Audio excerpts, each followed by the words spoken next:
Hey everyone, welcome to another Angry Artist podcast. As per usual, because I talked about business quite a bit recently, I'm going to go back to talking about art theory.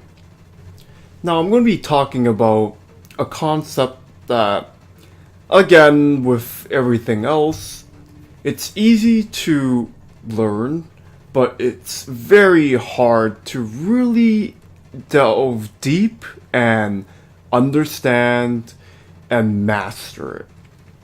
It's the idea of flow. So, flow is something that is quite intangible.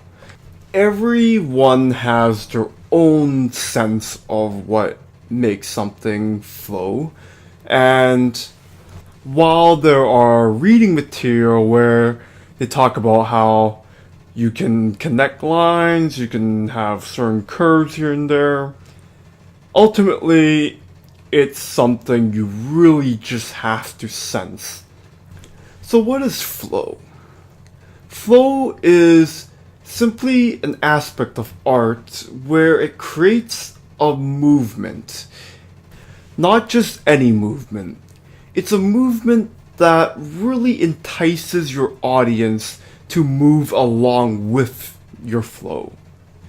Now, that's a very vague definition, but it is very apparent when you look at any masterful artwork that there's a certain flow as if it's deliberate by the artist. So this could come in a variety of ways. So subject matter is important. The control of focal points and where they are on the canvas space is very important. Where your prominent values and colors are arranged and how they're shaped can also create that flow or lack of.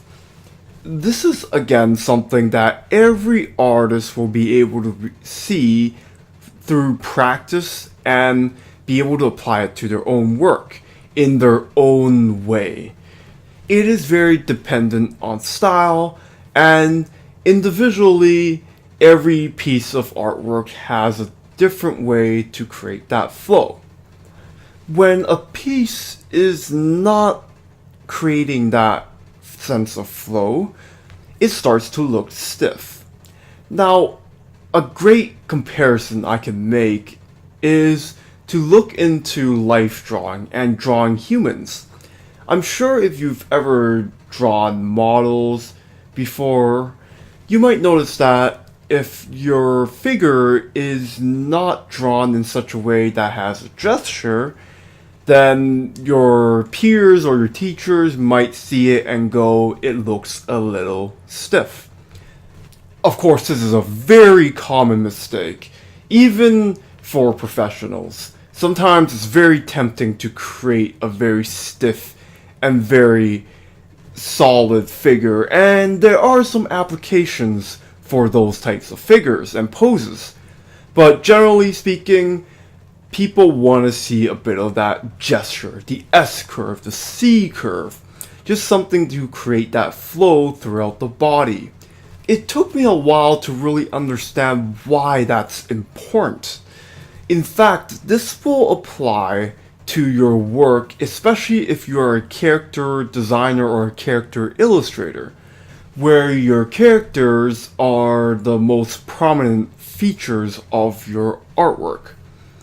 By creating a very gestural, a very flowy figure, you create a movement.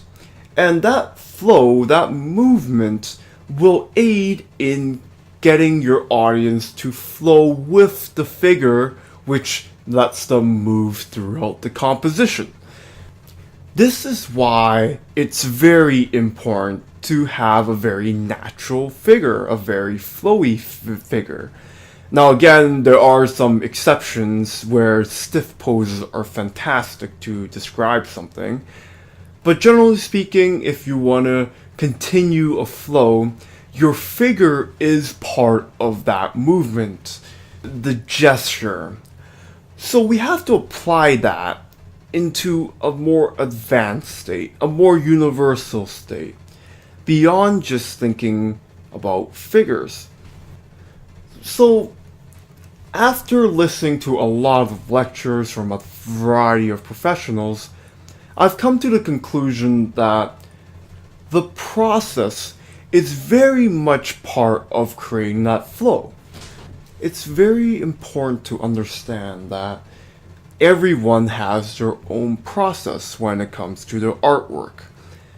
But I think there's a common element with a lot of people when they say, hey, my sketches always look like it looks better than my finished pieces. I've described this problem before, but I wanted to bring it up again, relevant to this topic. So why does the sketch look better to the eyes of the artist? It has to do with the process, the flow. You're not really worried about the values. Well, some people might when it comes to using pen or pencil work, but let's assume we're just drawing with lines. When we're drawing with lines, when we're being sketchy, we're being loose, there's a certain flow to the movement. Chances are, when you are having no pressure to create this masterful piece in your sketchbook, you will be very loose, you will move in such a way that there's just natural movement in your sketches. Now, what happens when you try to render it, when you finish it? You might create a piece of artwork that lost all of that movement in your initial sketch. This creates very stiff paintings and drawings. You lost the spontaneity, the looseness, the time when you didn't feel any pressure or have any stakes at hand. That's when you do some of your most flowing, most gestural work. Now, I'm sure not a lot of people will understand this, but hear me out. In fighting in martial arts, fear is most commonly the biggest problem with a lot of fighters. You might think that, hey, these are macho men and women, they don't feel scared at all, but that's contrary to what actually happens. When you feel fear, you get stiff. And when you get stiff, you start to perform poorly. So this is the exact same case when it comes to arts, although the stakes are less life-threatening. When you slow down, when you get more stiff naturally, the flow becomes non-existent. You yourself is moving in molasses. You are being too careful when it comes to painting that perfect finished work. And that's when, ironically, you make some of your worst work. So, I mentioned the problem. How do you really fix it? And again, we go back into process. Everyone has their own set of rules when they do their artwork. However, let me suggest something very quickly. Most people start with line work, and they don't really think about the actual big blobs of paint that they're putting down. Look into underpainting. Now, underpainting is an art form in itself, and you'll find that it's a very intricate process, especially when it comes to the highest end of fine arts. Underpaintings allow the artist to put down splotches of paint in a very flowing manner. It's sort of like the preliminary painting. You can do it right after you establish your drawing in order to continue that flow, to get used to it.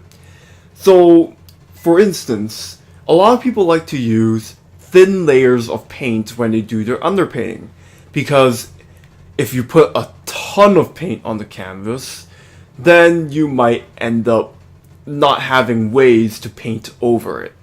Now, if you're using digital media, save your most saturated, your most powerful values and colors till the end, and try to use something like a very gray, very muted color in order to just flow on the digital canvas. Similar to doing a very quick sketch in your sketchbook, you want to be non-committal in order to create that flow. Lines are naturally very easy to create that flow because you're sort of like connecting the dots. But when it comes to painting, you have to take that a step further. It's, again, very easy to lose the sight of your flow when it comes to splotches of paint. And having non-committal layers to begin your painting is probably one of the best ways to retain that movement. This is something that even I catch myself having to do because I might end up just rushing the steps. And when I rush the steps, something that might look great, might look very gestural on line work, can look very stiff when you start putting paint on it. And again, the underpainting really pushes into the direction of creating that nice flowing piece. Of course, everyone has their own processes, but try this yourself. Look into maybe Googling fine arts underpaintings to really get a sense of how the masters do it and apply it to your own work. Anyways, thank you for listening. I'll see you next time.